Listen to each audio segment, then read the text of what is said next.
Hi all, welcome to channel. ഇന്നത്തെ നമ്മുടെ recipe പഴം സേമിയ പോള. ആദ്യം നെയ്യ് ചേർത്ത് പഴം നന്നായി വഴറ്റിയെടുക്കുക. നന്നായി വഴന്ന് വന്ന ശേഷം വേറൊരു പാത്രത്തിലേക്ക് മാറ്റി ശേഷം എണ്ണ ചൂടാക്കി അണ്ടിപ്പരിപ്പും മുന്തിരിയും ഫ്രൈ ചെയ്തെടുക്കുക.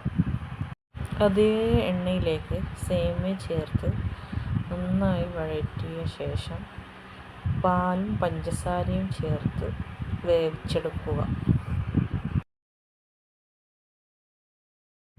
സേമിയ വെന്ത ശേഷം വേവിച്ച് വെച്ച പഴത്തിലേക്ക് ചേർത്ത് കൊടുക്കുക.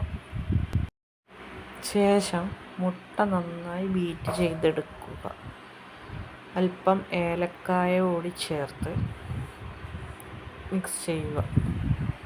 പാൽപ്പൊടിയും പാലും കൂടി ചേർത്ത് നന്നായി മിക്സ് ചെയ്ത് പഴം സേമിയ വേവിച്ച് വെച്ചതിലേക്ക് ചേർക്കുക. മുട്ട മിക്സിയിലിട്ട് അടിച്ചെടുക്കുന്നതായിരിക്കും കൂടുതൽ നല്ലത്. കറണ്ട് ഇല്ലാത്തതിനാലാണ് ഞാനിങ്ങനെ ചെയ്തത്. എല്ലാം കൂടി ഇളക്കി യോജിപ്പിക്കുക. ഒരു പാൻ ചൂടാക്കി അതിൽ നെയ്യ് തടവി അതിലേക്ക് ചേർത്ത് കൊടുക്കുക. മേലെ അണ്ടിപ്പരിപ്പും മുന്തിരിയും വിതറി അടച്ചു വെച്ച് വേവിക്കുക. ഒരു ഭാഗം വെന്ത ശേഷം മറിച്ചിടുക.